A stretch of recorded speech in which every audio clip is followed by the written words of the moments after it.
Yahusha lost? Was the creator of our universe lost at any time? How about when he was 12 years old? Was he lost? And how about, was he lost or was he discovered by his parents in the tabernacle when he was 12 years old?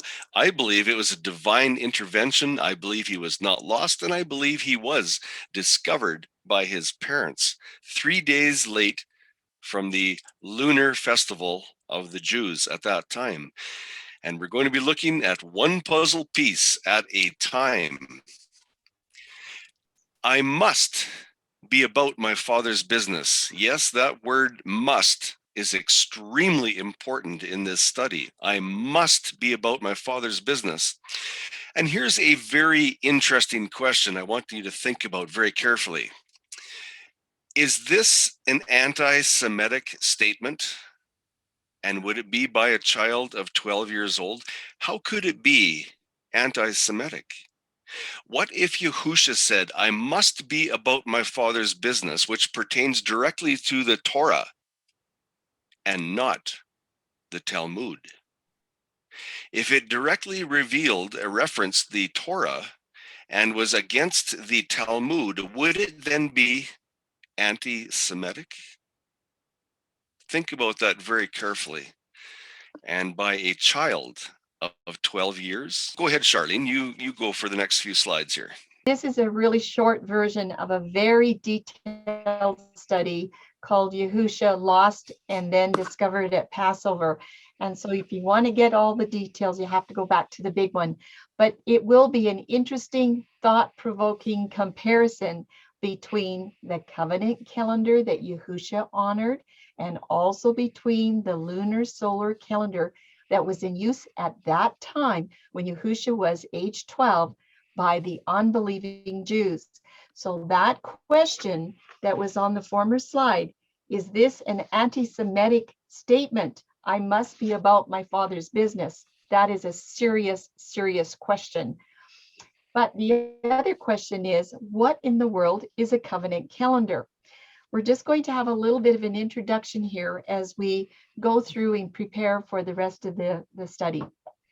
On the next slide, we're going to find that covenant calendar is first based on the Torah, but it has additional witnesses in the rest of the Old Testament. But I want you to know that the full and the most amazing confirmation to this covenant calendar is found in the Gospels with very strong witnesses through Yahusha's life, right from conception all the way up until he gave the gift of the Ruach at Pentecost or Shavuot in Acts chapter 2. When you follow his whole life and ministry right from conception, you're going to see that everything is lining up with covenant calendar, not with the lunar calendar of the unbelieving Jews. But that's not all. There's additional confirmation for covenant calendar. You can find it with the disciples and especially with Apostle Paul there in Acts, and Luke recorded everything. That is about 30 years after the crucifixion. Just amazing. And those studies are available. But for this study today, the exact year and dates of the festival days and dating are easily verified through two sources. And these two sources are very, very different calendars, and it is discovered in the Gospels. A lot of people don't know this, and we just discovered this not too long ago, about a year and a half to 2 years ago. This is what gets really exciting. So two very important calendars, yes, there are. If anybody thought that there was only one, no, there's definitely two. The first calendar is the lunar-based calendar, and it's of the unbelieving Jews, fully verified through the research also of Julian Morgenstern, 1935, in his writings way back when.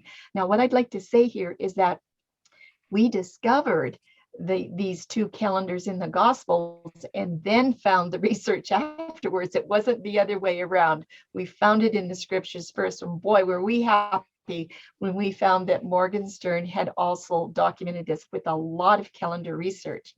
So it needs to be noted, both the research of Morgenstern and the Gospel Covenant calendar demonstrate that the Jews were using more than one method of lunar calendar reckoning. We're only looking at one this time because there was only one in place. But by the time you get up to the crucifixion, they were using a different kind of lunar calendar, and it's all recorded in the Gospels. It's so exciting. So the Gospels are the final witness to verify Morgenstern's research as accurate and correct in every detail. And I just thought that that could be interesting to some people. Now, the second calendar is covenant calendar, and it aligns perfectly with Morgenstern's research and Yahusha's ministry throughout the four Gospels. And because of this, the calendar details in the Gospels can no longer be glossed over. But you know, many of us for decades have not known how to read the Gospels. We haven't recognized the covenant calendar lingo that's there. So we're just getting those eyes on.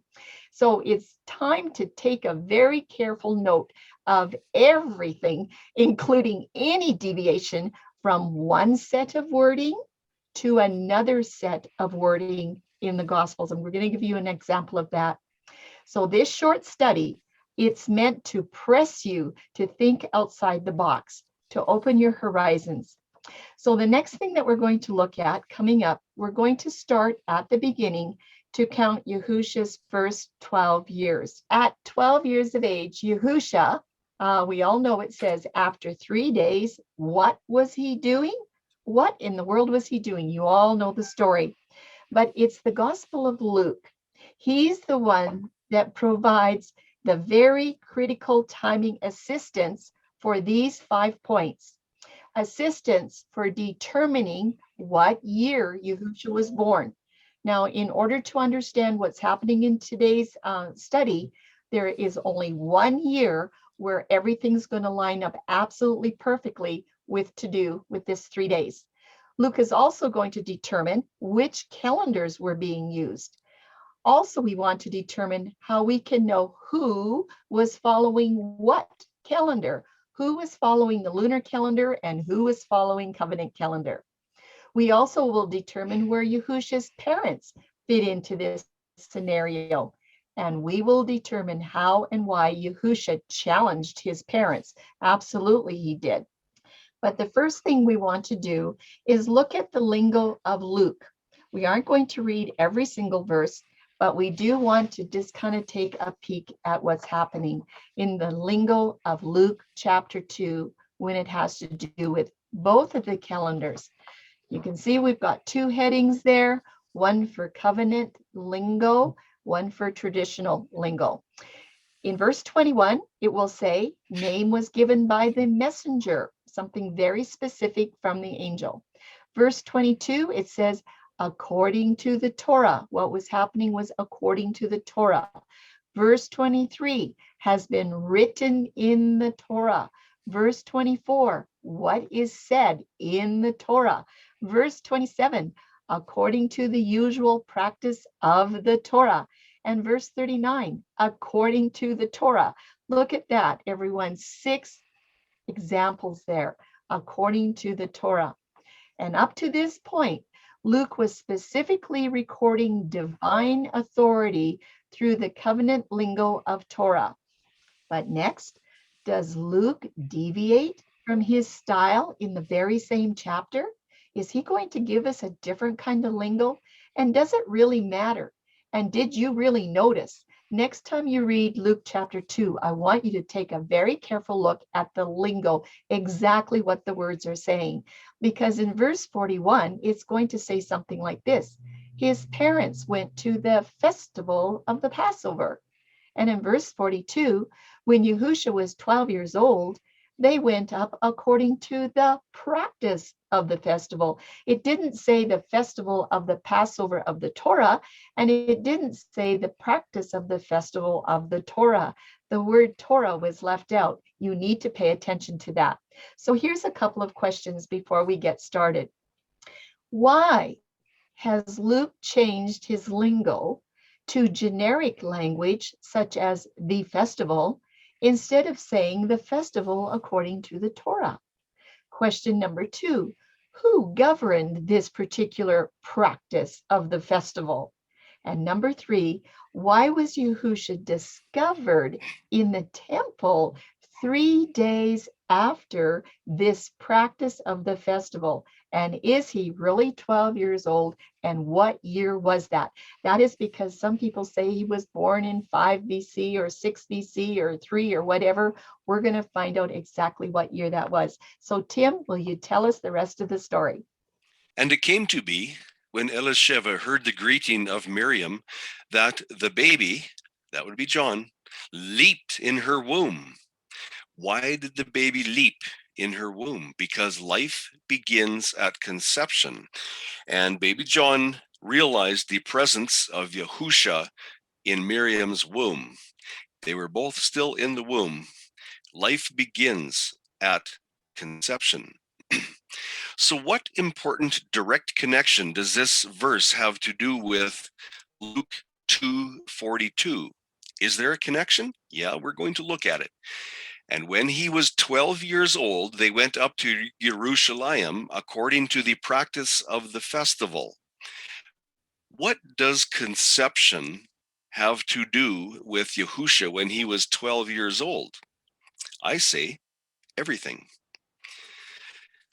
In short, Yahusha's conception is the beginning for the count to his age of 12 years, for verses 42. So we're going to look here at Yochanan's first 12 months of his life, and his life began at conception also. So on the left, Yochanan's conception is 18 months prior to Common Era 1. Yes, 18 months prior to Common Era 1. This calculation is based upon the angel's announcement to Zacharias as priest at Shavuot. So if you look on the left here, this is the 4th month in covenant calendar. The 4th month of covenant calendar. Remember, covenant calendar months are not identical to Gregorian months, so please allow for some variation in time span. These purple ovals are the months of Yochanan. This is his time frame. Here we are at the beginning of April, somewhere in this area, Passover in the 1st month of covenant calendar year.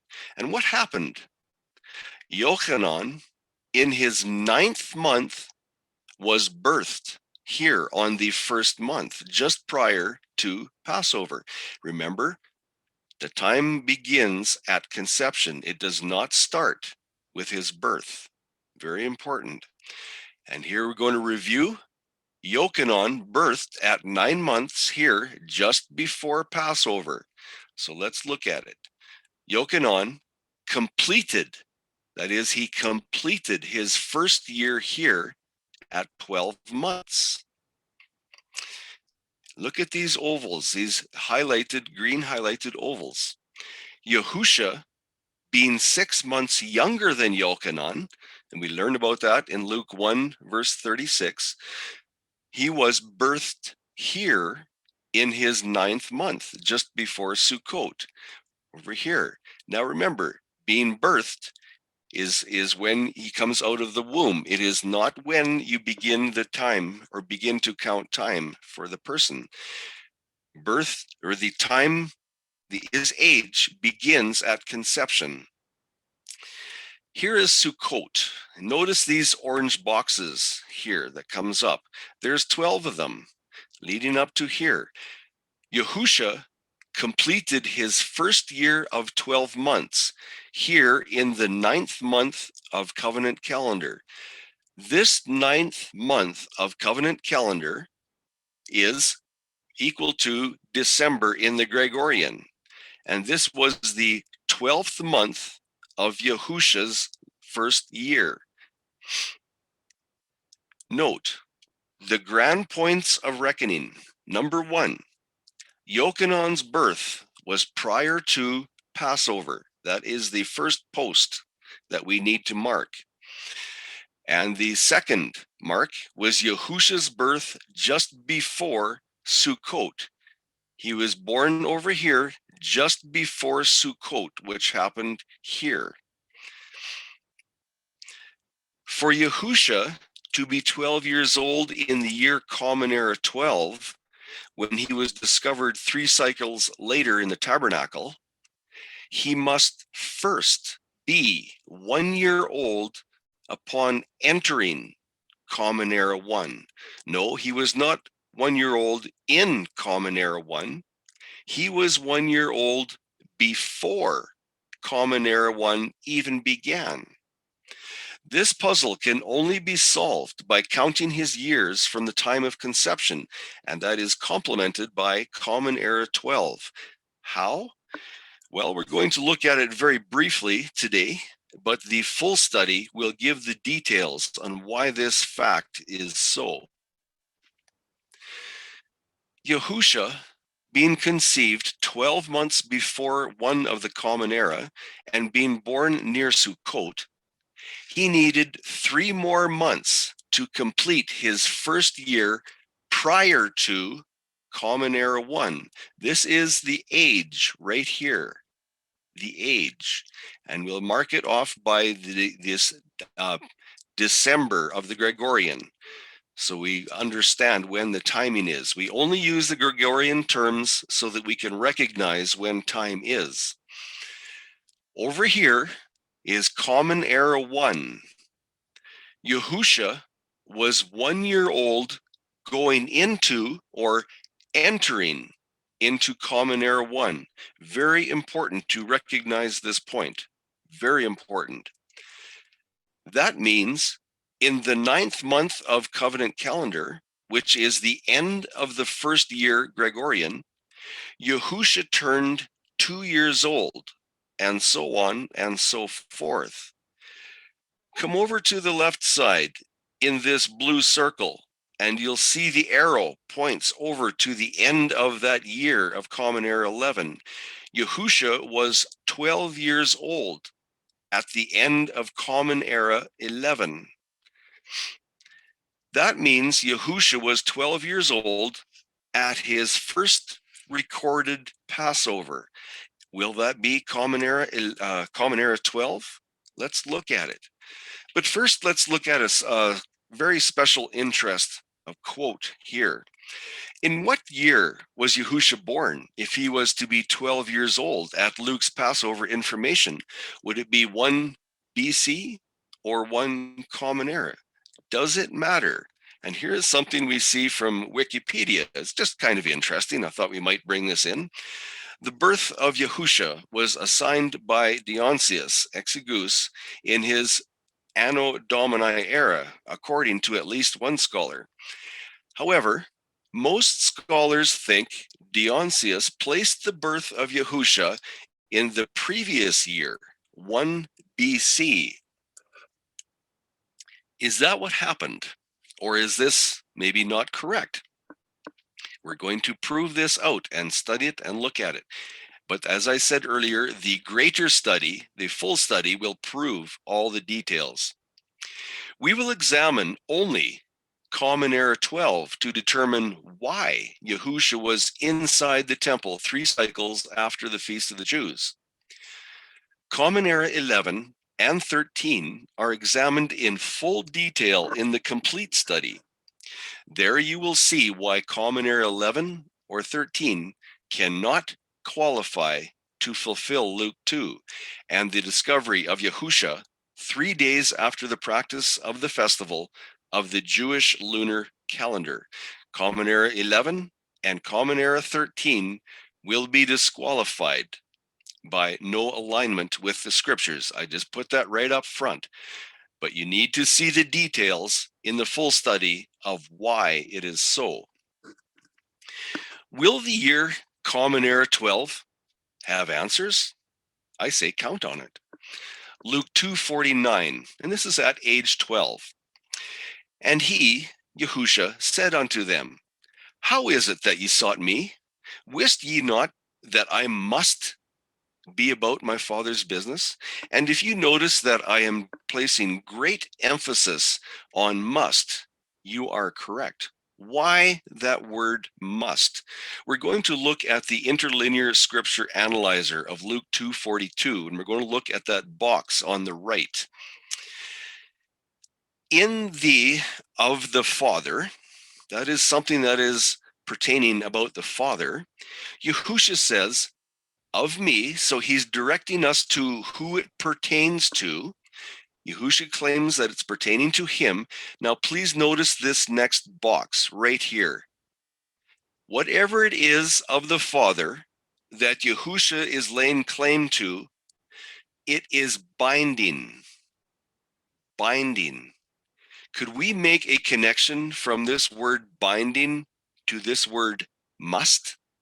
Did Yahusha know that whatever it is that was binding of the Father was going to be binding to him? Look at these next words. He said, yes, indeed, it is binding to be me. Very direct reference. Something of his Father is an absolute binding situation. Could a statute of Yahuwah be described this way? Would Yahusha apply this binding situation of statute to himself in Common Era 12? Binding, is that word done by mistake, or is that a divine appointed word? Some statutes Yahusha remembered as binding. So let's have a look here. Deuteronomy 16:16. 3 times a year, all of your males appear before Yahuwah your Elohim. Where? In the place which he chooses. Very, very specific location. This is attendance for all 3 festivals when they begin. A statute requires all the males, and Yahusha was indeed male. Another one here. Remember the Torah of Moshe, my servant, which I commanded him in Horeb for all Yisrael, laws and right rulings. Could this perhaps be what Yahusha was remembering? Question. Could it be when Yahusha was quote unquote lost and in the tabernacle 3 cycles after the Feast of the Jews, was Yahusha actually remembering the Torah statutes? Could it be? Was he witnessing? If I could ask you one question, it would be, why the must in Yahusha's remark? I must be about my Father's business. So what is his Father's business? And can we hear Yahusha's compelling, heartfelt conviction here? I must be about my Father's business. That word binding comes to mind. Binding, something of high importance. Which calendar was Yahusha bound to? What was the calendar year for confirmation? Why? I stress that. Why was Yahusha in the tabernacle after the feast of the unbelieving Jews? Was he there just for a cordial visit, want to say hi to the leadership of the tabernacle? Or was there a binding reason why he had to be there? Next up, we're going to do a comparison of the 2 calendars. And I hope you can stick with me on this one, because there's some details in here of great importance. If we come over to the side here, where my cursor is, that is Common Era 12. The Tekufa happens at March 22 on the Gregorian named month. Down here, we see the dark moon, or the conjunction, happens on the 11th. Here comes the sliver moon on the 13th.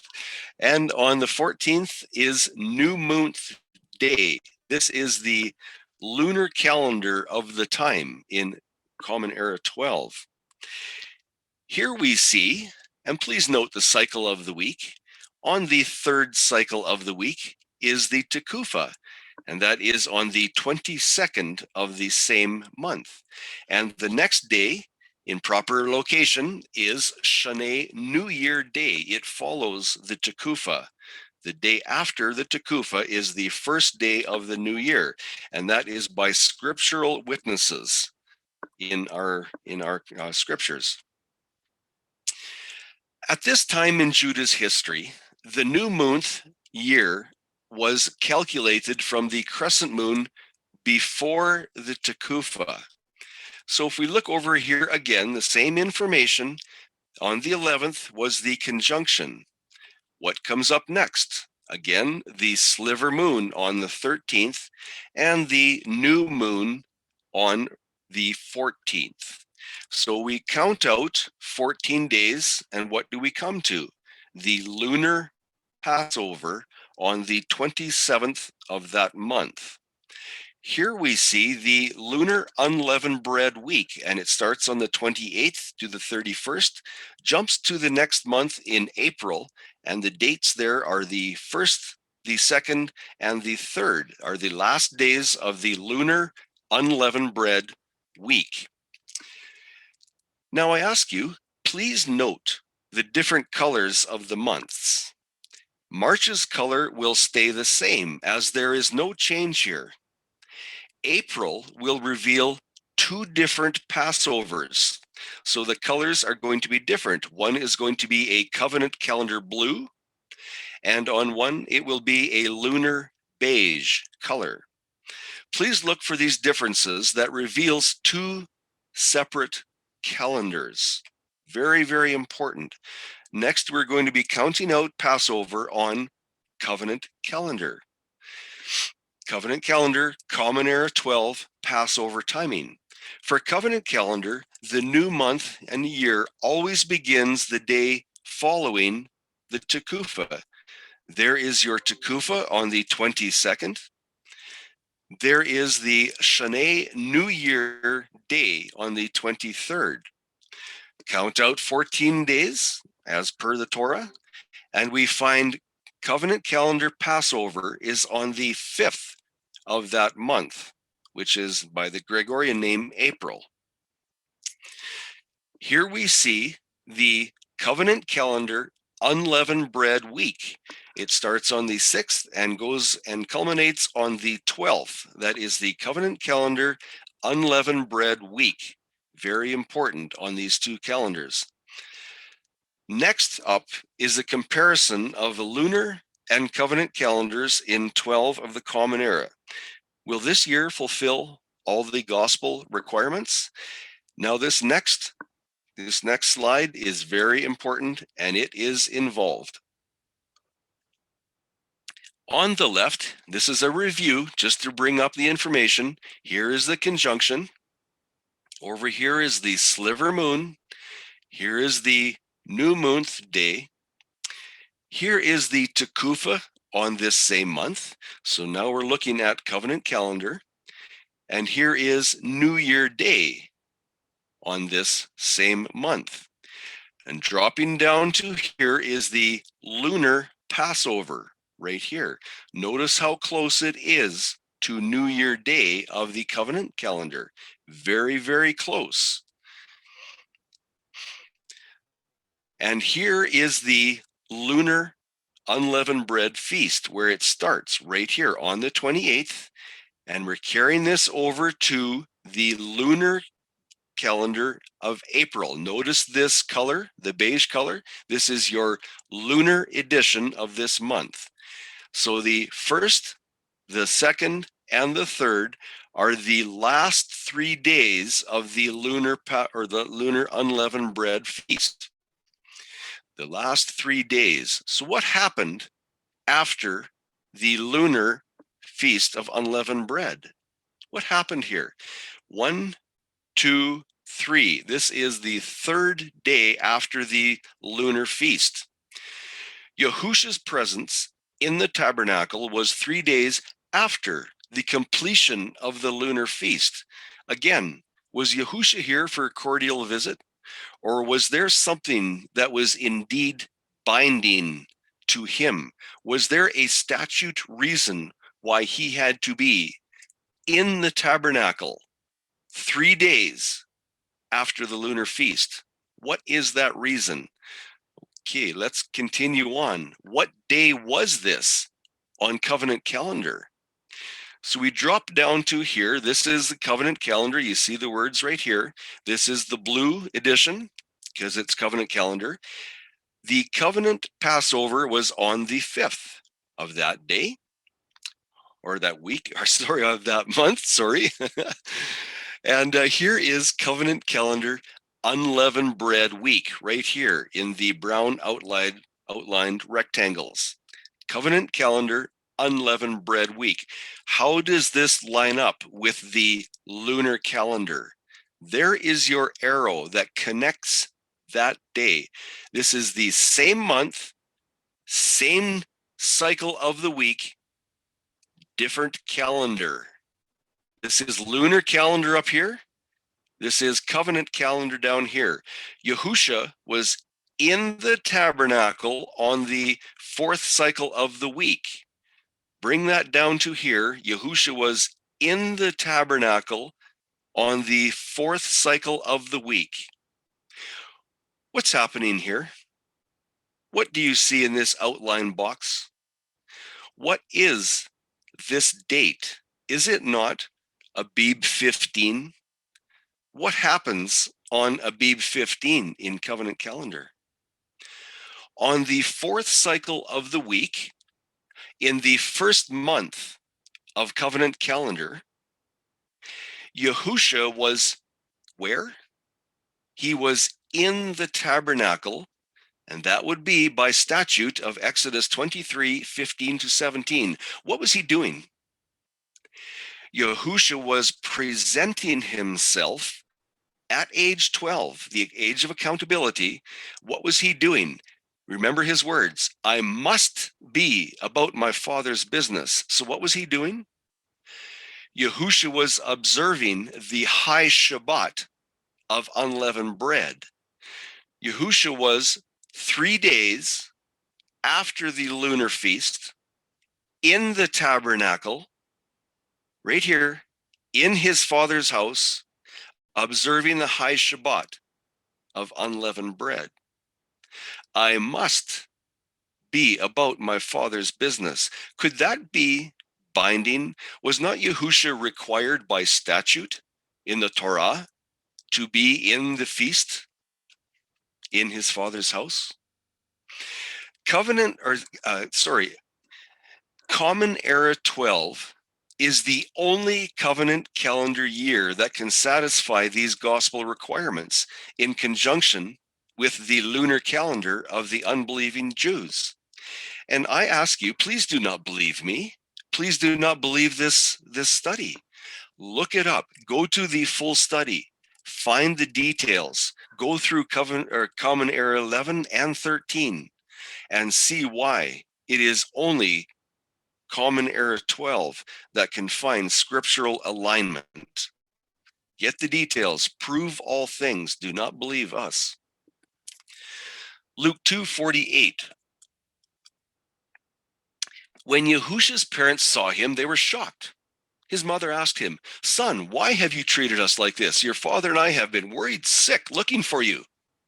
Yes, this is modern language, and I think it solidly fits his mother's feelings and his father also. I have no doubt they were worried sick about having lost, quote unquote, lost him. Was he lost?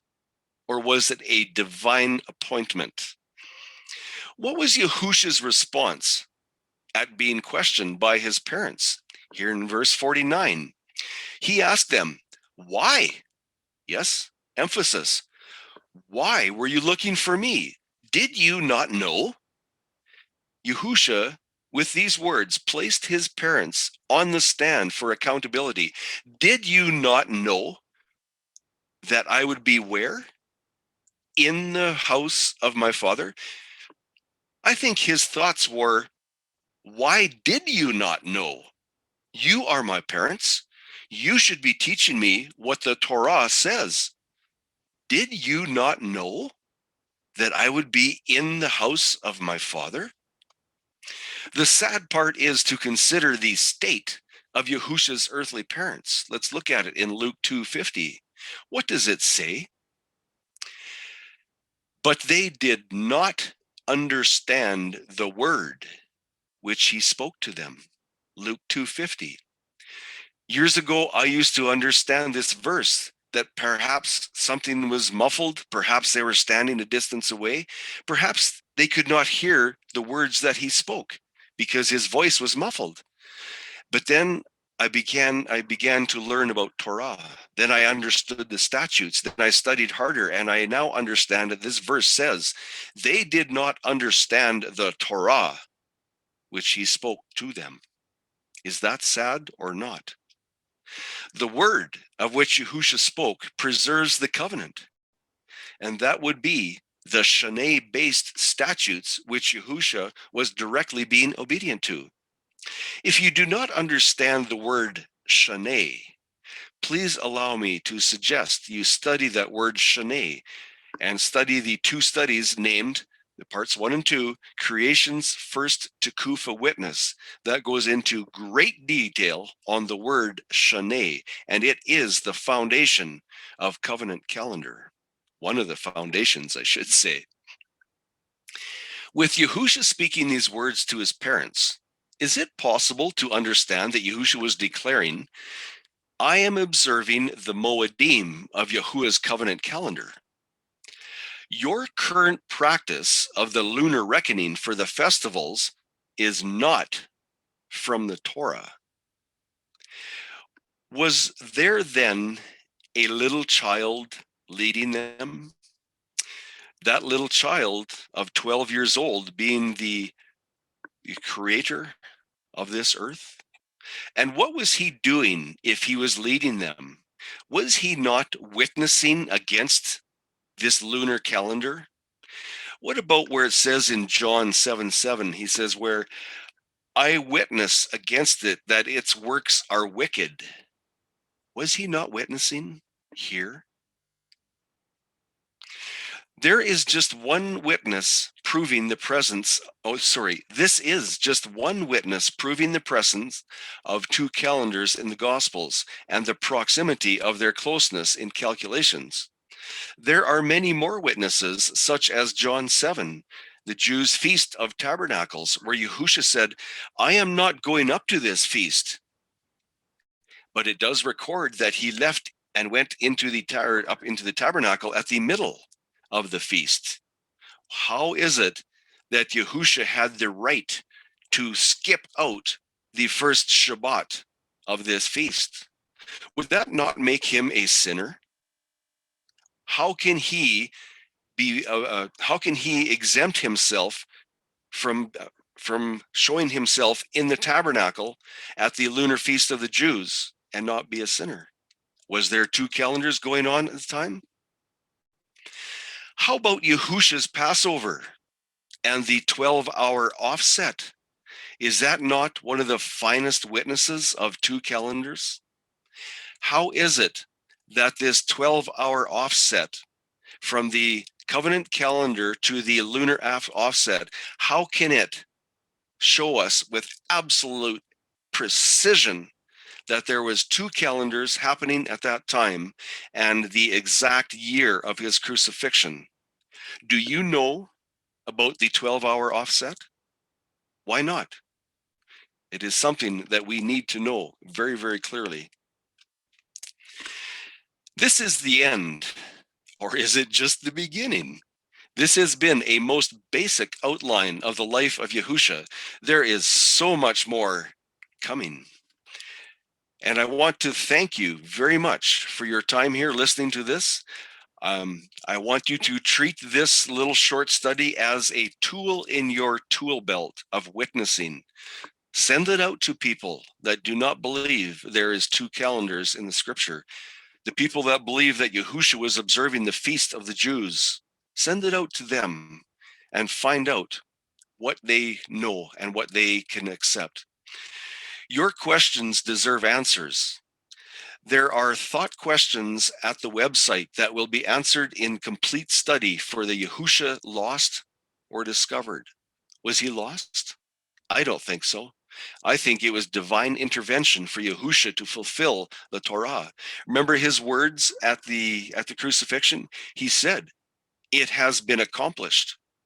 This is one of those accomplishments. a great big one. This is the revealing of the lunar deception. Check out the questions for further study, and I hope you enjoy it. And here is a link at the bottom. This is the full study, and I really, really hope that you will look at this carefully. Go at it with your own speed, check it out step by step. Prove all things, whether it be so. We pray this study has blessed your journey of further study as you seek to understand the covenant of Yahuwah and Yahusha. And your questions and comments can be sent to me at questions@studythecalendar.com or at www.studythecalendar.com, either one. Thank you for your time. May Yahuwah bless you. Shalom.